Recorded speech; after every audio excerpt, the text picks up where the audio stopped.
Some of the best stories that you'll find are stories about children and the things that they say and the things that they do. So there was a small boy sent to bed by his mom. 5 minutes later, he cries out, "Mom, what? Will you bring me a cup of water?" "No, I told you, go to bed, get in bed, no water tonight." 5 minutes later, "Mom, what? Will you bring me a cup of water?" "No, and if you say it again, I'm going to come in there and I'm going to spank you." 5 minutes later, "Mom, what? When you come in and spank me, will you bring me a cup of water?" There was a girl sitting there watching her mother do the dishes, and she was admiring her mom, but suddenly she noticed that her mother had several white hairs sticking out amidst her brunette hair. And so she asked her mom the question, "Mommy, why are some of your hairs white?" And her mother replied, "Well, sweetie, every time you do something to upset mommy, to make mommy mad, or to make mommy cry, the hairs turn white." And the girl sat there for a minute. She said, "Well, mommy, how come all of grandma's hairs are white?" Woodrow Wilson established Mother's Day back in 1914. He signed a joint congressional declaration, and he said this. He said, "The American mother is the greatest source of strength and inspiration in our nation." And I think he was right then. I think he's right today. Because I believe that mothers who accept the great responsibility and the meaning of motherhood make a lasting difference that is far greater than anything else we could ever measure. Now, Mother's Day is not easy on everybody, and we know that. Some have lost their mothers. Some long to be mothers. Some have suffered through miscarriages. Some don't have a good relationship with their mothers. It's strained or distant. They don't talk. But it is important for us to take some time on this very special day and to say thank you to the women who have birthed us, raised us, and nurtured us over all of these years. We're continuing this new sermon series. It's called Matters of the Heart. We started it last Sunday, and we're focusing on the things that we must overcome and face in order to have a healthy spiritual life. And I said last week that just like we have to focus on our physical hearts, we have to pay attention to our physical bodies, so too we must pay attention to our spiritual bodies, to our spiritual hearts. Last week we talked about fear and anxiety, and today we are going to talk about stress and anger. I think that's relevant to Mother's Day, don't you think? I don't have to tell you that life is stressful. Life is complicated and complex. There are many moving parts. People are difficult. There are things around us every day that keep us fearful and full of anxiety. We worry. We stress. We overcommit. We try to do too much. We don't take time for ourselves. We don't nurture our spiritual lives. And then we wonder why we're on edge all the time. Why are we so stressed out? Why do we feel stretched too thin? If you look up the word stress, you'll find different definitions, but here's one that you'll find. A state of mental or emotional strain or tension resulting from adverse or very demanding circumstances. Let me say that again. A state of mental or emotional strain or tension resulting from adverse or very demanding circumstances. And life seems to be full of demanding circumstances. We get stressed out at our jobs. We get stressed out in our marriages. We get stressed out with our children. We get stressed out with money and paying the bills and making enough money to pay the bills. And sometimes we wonder to ourselves, when will this stress go away? When will it subside? When will it get better? When can I relax and enjoy my life a little bit? Mothers, do you ever feel like that? Do you ever feel like you're looking for an escape for the stress that never seems to stop? Last year, my wife read a book, And I found the title very interesting, so I had to ask her about the book. But the book was titled Carry On Warrior, written by an author named Glennon Melton. And I think the title actually says it all. But Melton says, life is hard. Life is hard, not because we're doing it wrong, but just because it's hard. She says, I think that one of the keys to happiness is accepting that I am never going to be perfectly happy. Life is uncomfortable, so I might as well get busy loving the people around me. I'm going to stop trying so hard to decide whether they are the right people for me and just take a deep breath and love my neighbors. I'm going to take care of my friends. I'm going to find peace in the burbs. I'm going to stop chasing happiness long enough to notice that it might be smiling right at me.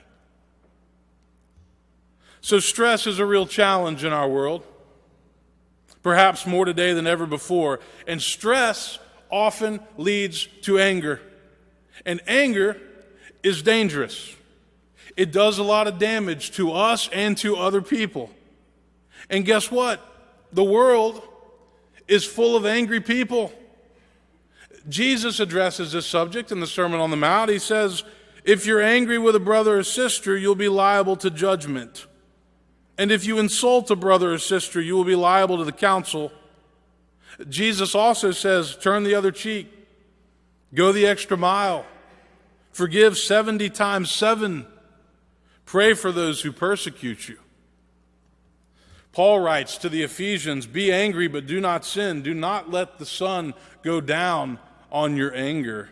Let no evil talk come out of your mouths, but only what is useful for building up. Anger is a problem in our culture. It's a matter of the heart. It keeps us from being spiritual. It keeps us from loving others like we should. It's also not good for our health, our physical health, or our spiritual health. Every minister has other preachers that they enjoy watching and reading from time to time. I mean, we have to get ideas and we have to be fed ourselves. So for me, one of those preachers that I enjoy is a guy in Atlanta by the name of Andy Stanley. You've heard me talk about Andy before. And he wrote a book and preached a sermon series a number of years ago called Enemies of the Heart. And he talks about anger. And he defines anger very simply. He says, anger is the result of not getting something we want. Anger is the result of not getting something we want. He says the root of anger is the perception that something has been taken, something is owed to us. And the problem is a lot of our anger is very deep-rooted. It goes way back. So whatever it is that upsets us or sets us off, that's actually usually not the reason that we're angry. It's much deeper than that. It goes back further in our lives. Stanley asked the question that he thinks everybody should consider. How long are you going to allow people that you don't even like, maybe even people who aren't even alive anymore, to control your life? How long? Anger is a matter of the heart, but it's a matter of the heart that we have to deal with. And that means that we have to pay attention to the things in life that make us angry, even if it goes back many, many years. It might be something left over from your childhood. It might be the result of a bad relationship with a parent. It might be resentment that you have towards your spouse for some reason. Whatever it is, it needs to be dealt with, because if it's not dealt with, then typically it has a tendency of coming out in the wrong way at the wrong time and towards the people that you actually love and care about the most. Here's another thought. Ambitious people who are used to achieving and earning and accomplishing and being successful and having their own way often have more anger because they get upset when things don't go their way. The same thing that gives us drive and energy to achieve is what can also make us angry and dissatisfied.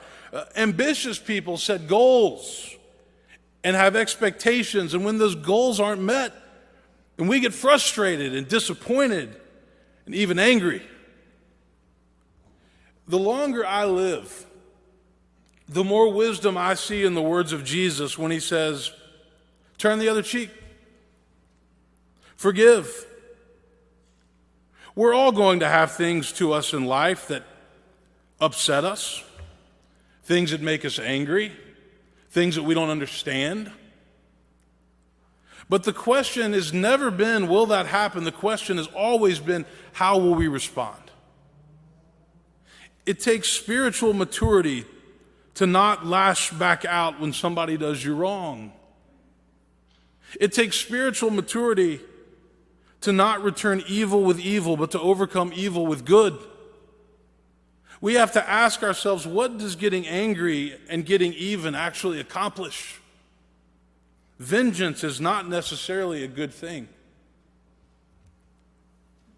So the question is not, will we experience anger? The question is, how will we deal with anger when it comes up? And it comes up. There was an article that was put out by the Mayo Clinic to help folks deal with anger and also with a temper. And they presented 10 concepts, and I find these very enlightening. I want to share them with you this morning. These are very practical steps. The first concept is think before you speak. In the heat of the moment, it's easy to say something that you'll later regret. Take a few moments to collect your thoughts before saying anything and allow others involved in the situation to do the same thing. The second concept, once you're calm, then express your anger. As soon as you're thinking clearly, express your frustration in an assertive but non-confrontational way. State your concerns and needs clearly and directly without hurting others and trying to control them. The third concept, get some exercise. Physical activity can reduce stress that causes you to become angry. If you feel your anger escalating, go for a walk or a run or spend some time doing some aerobic activity of some sort. Take your pick. Fourth, take a time out. Timeouts are not just for kids. Give yourself short breaks during times of the day that tend to be stressful. A few moments of quiet time might help you to feel better prepared to handle whatever it is that's making you angry or upset. Fifth, identify possible solutions. Instead of focusing on what made you mad, work on resolving the issue. Does your child's messy room drive you crazy? Close the door. Is your partner late for dinner every night? Schedule meals later in the evening, or agree to eat just a couple of times a week. Remind yourself that anger won't fix anything and it might only make the situation worse. Sixth, stick with I statements. Avoid criticizing and placing blame. We should say, I'm upset that you left the table without offering to help with the dishes, instead of you never help with the housework. Seventh, don't hold a grudge. Forgiveness is a powerful tool. If you allow anger and other negative feelings to crowd out positive feelings, you might find yourself swallowed up by your own bitterness or sense of injustice. But if you can forgive someone who's angered you, then you might learn from the situation, both of you. It's unrealistic to expect everyone to behave exactly as you want them to all the time. Eighth, don't forget the importance of humor. Not sarcasm, but humor. Humor can diffuse tension. Use humor to help you face what's making you angry and possibly any unrealistic expectations that you might have for other people. Ninth, practice relaxation skills. Practice deep breathing. Talk softly. Say calming phrases like, take it easy. Journal. Write things down. And then lastly, they said, know when to seek help. Learning to control anger is a challenge for everyone, but consider seeking help for anger issues if your anger seems to be getting out of control. Counseling can be a good thing. I find these concepts very practical and very helpful. But as Christians, there's really only one solution, I think, that's effective, truly effective at dealing with anger. And you know what that solution is? Forgiveness. Forgiveness is that word that we use often, but we fail to practice. Forgiveness is that word that Jesus talked about so much, and we know that, but we don't quite understand how to do it. When you're angry, you usually feel like you've been done wrong, like somebody has hurt you, like somebody has mistreated you or been unfair to you. We all must learn to forgive. Forgive and let it go. Forgive and move on. Somebody once said that holding on to anger is like drinking poison and expecting somebody else to die. Forgiveness. Let's not just talk about forgiveness, let's practice forgiveness. It's very fitting on Mother's Day to acknowledge that life is full of stress. All the moms that are here this morning that stood up can attest to that. There are many things that will upset us, that can rattle us, that will make us angry, but it's the way that we deal with it that matters. Jesus said, "My peace I leave with you, my peace I give to you. I do not give to you as the world gives." Jesus rarely got angry. He was in control of the situation. Does that mean that there weren't things that bothered Jesus, things that drove him crazy, things that frustrated him, people that did him wrong? Absolutely not.